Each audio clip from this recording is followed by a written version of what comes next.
So guys finally আজ ঈদের দিন আমরা চলে আসলাম গাজীপুর সাফারি পার্কে।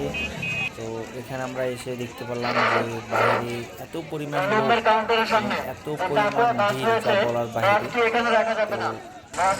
তো আমি এখন টিকিট কাটার জন্য প্রস্তুত হচ্ছি এবং টিকিট কাউন্টারে যাব। তো অবশেষে আমরা টিকিট কেটে ফেললাম অনেক সিরিয়াল ধরে। তারপরে আমরা টিকিটটা নিয়ে মেন গেটের উদ্দেশ্যে রওনা হচ্ছি এবং মেন গেটে দেখতেই পাচ্ছেন যে কী পরিমাণ ভিড়, লোক সংখ্যা এত বেশি যে আসলে আমরা এখানে স্বাভাবিকভাবে যেতেই পারছিলাম না। তো এই জন্য আমরা সিরিয়াল ধরে গেটের ভিতরে ঢুকবো।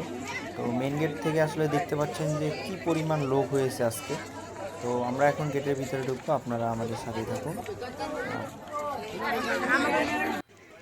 মেন গেট দিয়ে ঢোকার পরেই আমরা দেখতে পাচ্ছি যে চারদিকে অনেক গাছগাছালি, অনেক সুন্দর পরিবেশ এবং অনেক লোকজন। তো আসলে এখানে আজ ঈদের দিন অত্যন্ত লোকজন হয়েছে। তো আমরাও ঈদের ছুটিতে এখানে ঘুরতে এসেছি।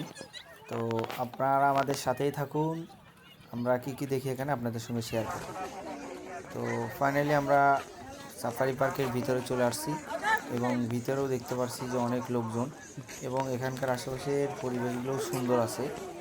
তো বলার বাইরে অসাধারণ। তো লোকজন অনেক জায়গায় অনেক ছবি তুলছে এবং আশেপাশে গাছগুলো অনেক সুন্দর করে সাজানো, রাস্তাঘাটগুলো অনেক পরিষ্কার পরিচ্ছন্ন। খালি গাছ গাছ চারদিকে খোলামেলা পরিবেশ, প্রাকৃতিক, চারিদিকে প্রকৃতি আর প্রকৃতিতে ঘেরা। তো এইখানে দেখুন, এরপর আসলে আমরা যাব সাফারি পার্কের মেইন ভিতরে, যেখানে আর কি চিড়িয়াখানার মতো বিভিন্ন জীবজন্তু, পশু পাখি ইত্যাদি অনেক কিছু রাখা আছে। তো আমরা দেখুন মেইন গেটে আসছি।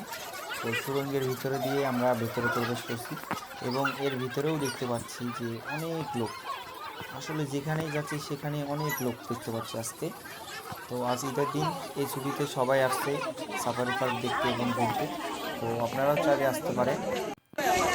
তো এখানে আসলে আপনারা দেখতে পাবেন বিভিন্ন রকমের, এখানে রয়েছে জাদুঘর, ভূতের ঘর, বিভিন্ন রকমের প্রজাপতি এবং বিভিন্ন জন্তু।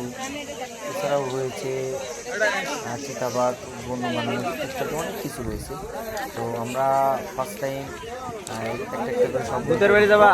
তো আপনারা সাথে থাকতে আমরা এখন যাচ্ছি প্রজাপতি, বিভিন্ন রকম প্রজাপতি দেখতে। তো এখানে আমরা টিকিট কাটবো, আমরা দেখা যায় কিরকম দেখি সব কিছু দেখতে পারবেন। তো চলেন আমরা টিকিট কাটি। অবশেষে আমরা টিকিট কেটে ফেললাম এবং ঢুকে পড়লাম প্রজাপতি কর্নারে ঢুকে দেখলাম ওইখানকেও অনেক মানুষ এবং ভিতরে আরও অনেকেই রয়েছে। তো এখানকার আসলে দেখতে পাচ্ছেন, ভিতরে ঢুকলাম, ঢোকার সঙ্গে সঙ্গে দেখতে পেলাম এখানে চারদিকে অনেক গাছ এবং বিভিন্ন ফুলের গাছ এবং প্রজাপতির বিভিন্ন ছবি এবং সাইনবোর্ড দেওয়া আছে এবং কী কী প্রজাপতি আছে সেটা এখানে লিস্ট করা হয়েছে। তো এরপর আমরা ভিতরে দেখতে আস্তে আস্তে দেখা যাক সামনে কী রয়েছে। তো এখানে দেখতে পেলাম যে আসলে প্রজাপতি দিয়ে এই বাগানটাকে সাজানো হয়েছে এবং বিভিন্ন জায়গায় প্রজাপতি দেখা যায়, প্রজাপতির ছবি এবং সাইনবোর্ড দিয়ে ঝুলানো সুন্দর পরিবেশ। তো এখান থেকে আমরা এগুলো দেখে এবার বের হওয়ার পালা। তো ফাইনালি আমরা প্রজাপতি কর্নার থেকে বের হয়ে এখন আমরা যাব কুমির, সাপ এবং ময়ূর দেখতে। তো আমরা সেদিকে যাচ্ছি। তো আমাদের অল্প একটু সামনে আমরা দেখতে পারবো কুমির। তো আমরা কুমির দেখব, ওই দেখতে পাচ্ছেন যে কুমির মরার মতো হয়ে পড়ে রয়েছে এবং এগুলো কী খায় না খায় আমরা তাও জানি না, দেখতে ঠিক মরার মতো রয়েছে কিন্তু এগুলো মরা না, আসলে এগুলো জীবিত। তো আমরা কুমির দেখলাম এবং সামনের দিকে আরও অনেক কিছু দেখব। আমরা কুমির দেখার পর চলে আসলাম ময়ূর দেখতে। আমরা এখানে কিছুক্ষণ হাঁটাহাঁটি করার পর ময়ূর দেখতে যাব। তো ময়ূর এবং সাপ দেখবো ইত্যাদি আরও অনেক কিছুই রয়েছে।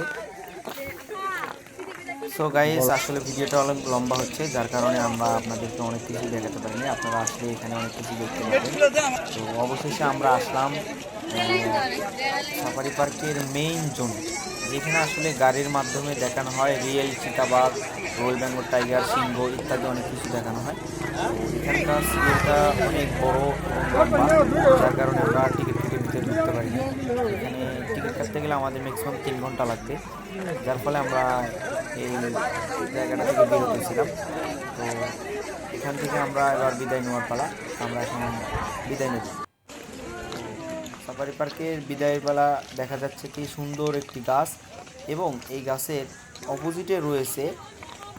অপোজিট সাইডে রয়েছে অফিস ও তথ্যকেন্দ্র। তো এই পার্কে যাবতীয় যত তথ্য এবং যাবতীয় যা কিছু আছে সব তথ্য এখানে পাবেন। এবং এই সাইডে গাইস আমরা এখানে দেরি করব না, আমরা এখন বের হব। অবশেষে আমরা বের হয়ে আসলাম এবং বাইরে থেকে আপনাদেরকে মেন গেটটা দেখাচ্ছি। এর ভিতরে অত্যন্ত সুন্দর, আশা করি আপনারা যারা দেখেন অবশ্যই যাবেন গাজীপুর সাফারি পার্কে। সো গাইস, ভিডিওটা এ পর্যন্তই। আপনারা লাইক, কমেন্ট, সাবস্ক্রাইব করবেন অবশ্যই।